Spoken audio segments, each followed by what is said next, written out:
Before 1943, if you caught the Great Pox, your body didn't just fail, it literally dissolved while you were still inside it. It started with a single silent sore, which then vanished for years, tricking you into thinking you were safe. But beneath the surface, the bacteria were busy tunneling. It was famous for something called saddle nose, where the bridge of your nose would simply collapse into a hole in your face. And the cure? Doctors would rub you with mercury until your teeth fell out and you drooled uncontrollably, often killing you faster than the disease ever could. This skull should remind you of Al Capone. This is neurosyphilis. When you develop advanced stages of syphilis, it goes to the brain and infects the skull. And in fact, there's a classic sign, which is called the sign of Venus or the sign of love, where you have this rash across the face.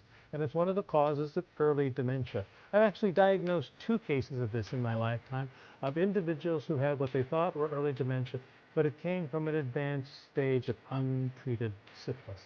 And that's what happens. Syphilis isn't treated, will eventually go to the brain. It will rot the skull. It can rot the nose.